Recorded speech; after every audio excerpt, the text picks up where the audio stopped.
हमने पिछले पार्ट तक इतना पढ़ा था कि जो दादी है वो आती है लड़की के पास, वो उसके फोरहेड पे अपना हाथ रखती है और लड़की को लगता है कि वो कुछ बोलना चाह रही है, बट वो क्या बोलना चाहती है ये उसको नहीं पता होता।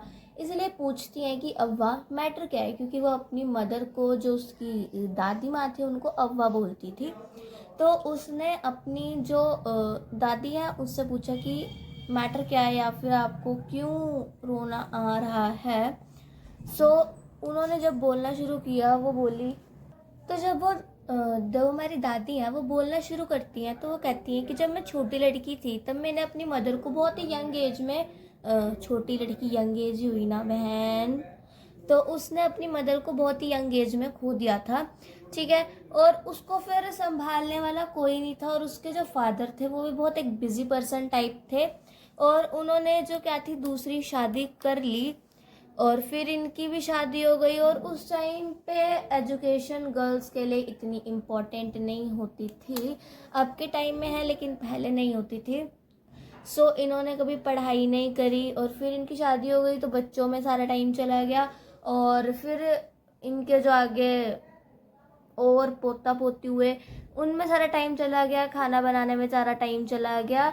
और ये खुश थी वो सब करके भी, लेकिन एक एजुकेशन होती है वो ये पाना चाहती थी जो नहीं पाना चाह पाई। इसलिए उन्होंने अपने बच्चों को और जो उनके ग्रैंड सन या डॉटर थे उनको अच्छे से पढ़ाया, ताकि इनको रिग्रेट ना हो आगे जाके कि हमें एजुकेट नहीं किया गया इसीलिए। लेकिन ये नहीं पढ़ पाई जिस चीज़ का इन्हें अब रिग्रेट हो रहा था।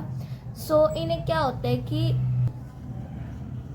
तो फिर अब इस लड़की को लगता है कि मेरी ये 62 ईयर की दादी मेरी जैसी 12 साल की लड़की को ये सब क्यों बता रही थी।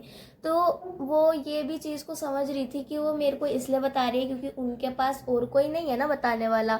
हम हमेशा अपनी फीलिंग्स उन्हीं के साथ शेयर करते हैं जिनके साथ हमारा बॉन्ड अच्छा होता है, और ये दादी पोती का बॉन्ड थोड़ा ज़्यादा अच्छा था और किसी के साथ इतना अच्छा बॉन्ड नहीं था, इसलिए सारी प्रॉब्लम उसको बताई। तो इन्होंने बोला कि मुझे तुम्हारी हेल्प चाहिए। किसने बोला? दादी ने बोला कि मुझे तुम्हारी हेल्प चाहिए कि मुझे पढ़ना सिखाओ। अब क्यों पढ़ना सिखाओ, उसके पीछे का रीज़न जानते हैं। तो इन्होंने पढ़ना इसलिए सीखना चाहा क्योंकि जब ये लड़की शादी में गई थी ना, मैंने आपको बताया था पिछले पार्ट के अंदर कि ये गई तो 2 दिन के लिए थी, लेकिन ये वहाँ पर हफ्ता लगाकर आ गई। और तब जो था सीरियल आया था करमवीरा का नया, जो हमारा काशी यात्रा चल रहा था ना, करमवीरा में एक नोवेल आई थी, वो उनको पढ़ना चाह रही थी दादी, लेकिन वो पढ़ नहीं पाई क्योंकि वो कन्नड़ अल्फ़ाबेट पढ़ना नहीं जानती थी। इसीलिए वो उस नोवेल को नहीं पढ़ पाई, जिससे कि वो बहुत ज़्यादा उदास हो गई, क्योंकि वो एक चाह होती है ना, एक सीरियल के साथ भी अटैचमेंट हो गई थी इसकी दादी की। तो वो पढ़ना चाहती थी लेकिन वो नहीं पढ़ पाई, और वो जस्ट ऐसे बुक पे हैंड को ऐसे ऐसे बस रब कर रही थी ताकि वो कुछ ना कुछ पढ़ पाए, लेकिन वो नहीं पढ़ पाई क्योंकि वो नहीं पढ़ सकती थी, वो अनएजुकेटेड थी, वो अनपढ़ थी इसीलिए। ठीक है। जिस चीज़ से उन्हें बहुत ही ज़्यादा दुख हुआ, और उन्होंने अपनी पोती को ये सारी बात बताई।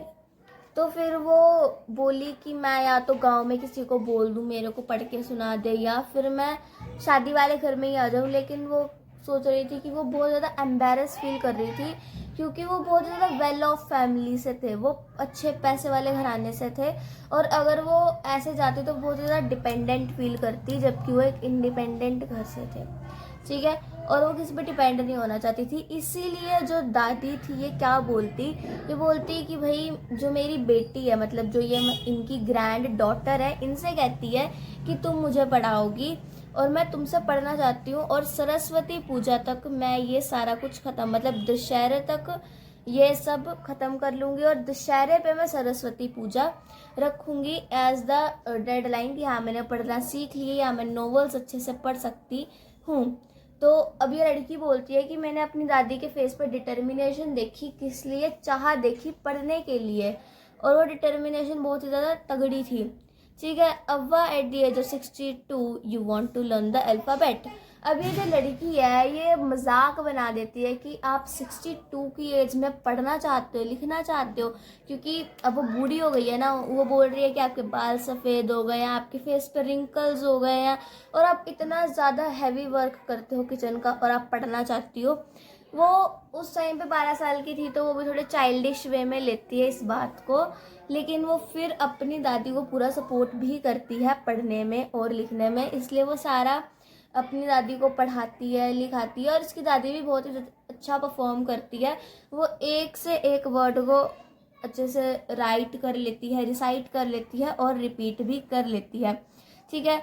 उसके बाद जो दशहरा फेस्टिवल था ये आया, ठीक है। और जो काशी यात्री थी वो भी पब्लिश हुई नोवेल बाय दैट टाइम, मतलब करमवीरा सीरियल चल रहा था ना, तो काशी यात्री ने तो आना ही था। काशी यात्री आई, जो नोवेल थी वो आई, तो काशी यात्री आई। और जो दादी थी उन्होंने मुझे पूजा प्लेस पे बुलाया, क्योंकि दशहरे वाले दिन वो क्या करते थे, पूजा रखते थे किसकी, सरस्वती माता की।